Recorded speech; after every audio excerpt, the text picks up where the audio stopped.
ভিতরে প্রবেশ মুখে কিন্তু এই সুন্দর দৃশ্যগুলো আপনার চোখ আটকে যাবে এবং সত্যি খুব সুন্দর। এই পরিষ্কার পরিচ্ছন্ন গেটে ঢুকতে খুব ভালো লাগবে। ছোট্ট ছেলে মেয়েদের জন্য কিন্তু আরও মনোমুগ্ধকর জায়গাটা, তবে কিছু বাধ্যবাধকতা আছে।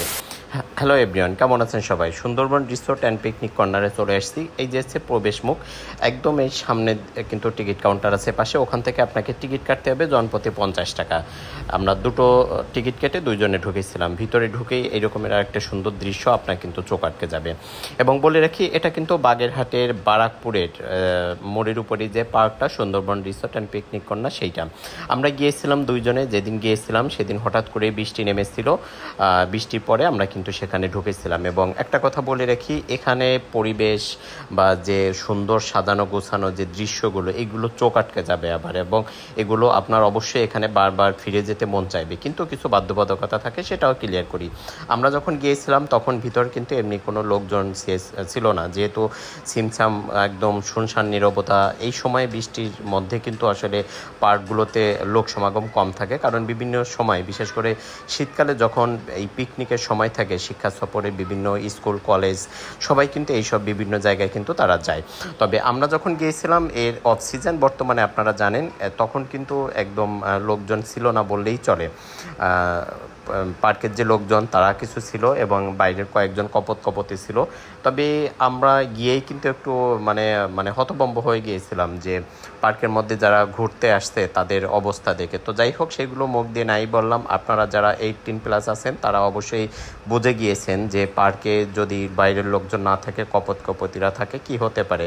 তো যাই হোক, এখানে ছোট বাচ্চাদের জন্য ইভেন্ট আছে অনেক। আর এই যে এনাকে দেখে একটু আমার কথা মনে পড়ে গেল, কারণ তার ভুঁড়ি আর আমার ভুঁড়িটা অনেকটা একই রকমের, তো সেই জন্যই তার কথা খুব খুব মনে পড়ছে।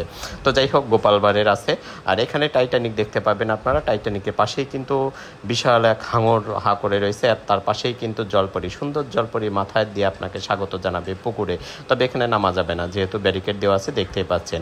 হাঁ করে আছে বিশাল এক রাক্ষস, এর পেটের ভিতর দিয়ে ছোট্ট বাচ্চাদের ট্রেন কিন্তু চলে যাবে, এবং ভিতর দিয়ে যখন যাবে অন্ধকার, উপরে কিন্তু যে সিনগুলো আছে সেগুলো কিন্তু হরর টাইপের, এই যে দেখতেই পাচ্ছেন। তো আসলে একটু ভয় ভয় লাগবেই, স্বাভাবিক। এখন যেহেতু অযত্ন অবহেলায় পড়ে এসছে, আবার যখন সিজন আসবে তখন আবার সব কিছুই হয়তো স্বাভাবিক হবে। আমার খুব ভালো লাগছে জায়গাটা। তবে পরিবার পরিজন নিয়ে আপনারা যখন যাবেন তখন একটু সাবধানতা অবলম্বন করবেন। আবারও বলি, কারণ এখানে কিন্তু যে লোকজন যায় সবাই যে সৎ উদ্দেশ্যে যায়, আসলে বিষয়টা তেমন না। কারণ কি বুঝতেই পারছেন যে এখন কিন্তু পার্ক রিসোর্ট যেগুলো, সেগুলোতে কিন্তু শুধু যে ভালো মানুষ ঘোরার জন্য যায় তাও না, অনেক কিন্তু অল্প বয়সী ছেলে মেয়ে স্কুল কলেজ ফাঁকি দিয়ে তারা যায়, এবং তারা যে কিন্তু সুযোগ পাইলে অনেক কোকাজ করে। তো যাই হোক, সেটা নাই বললাম, আমি বোঝাতে চেয়েছি, আপনারা বুঝে নিন। আর সুন্দরবনের এই যে এখানে যে বানর আছে একটা, দেখতেই পাচ্ছেন, আমাদের দেখে সে শুধু লাটিমের মতো এইভাবে ঘুরতেছিল। আর এখানে আমরা হরিণ দেখেছি, এবং সাথে কিন্তু দুটো হরিণ দেখেছি, আরও একটা ছিল পাশে, সেটা বড় এর থেকে। আর এবং এখানে এসে এই যে যেগুলো আছে তাকে কিন্তু খাবার দিচ্ছিল। আমরা যখন গিয়েছিলাম এই যে খাবারের টোপলা নিয়ে তাকে কিন্তু ডাকতেছিল আমাদের এ ভাই। তো একটু পরে সে নেমে আসছিল।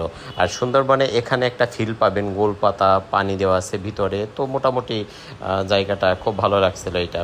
এবং বলে রাখি, এটা কিন্তু বাগেরহাটে বারাকপুর 60 গম্বুজের আগেই মেইন রাস্তার একদম পাশে বারাকপুরে এই জায়গাটি অবস্থিত।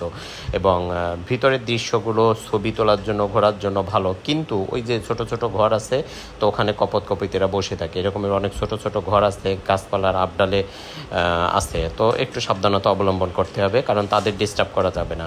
আর বসার জায়গাগুলো খুব সুন্দর, অনেক বসার জায়গা আছে এরকমই ছোট ছোট, ভিডিওতে দেখতেই পাচ্ছেন। তো যাই হোক, এখানে যাবেন কি যাবেন না আপনার ব্যাপার। তবে পরিবার পরিজন নিয়ে একটু সাবধানতা অবলম্বন করবেন, বিশেষ করে ছোট বাচ্চাদের নিয়ে যখন যাবেন। আবার আসবেন, কিন্তু আমি আর আবার আসবো না। আর আপনার ধন্যবাদও নিতে পারলাম না, কারণ এখানে আমার ভালো লাগেনি। ধন্যবাদ সবাইকে।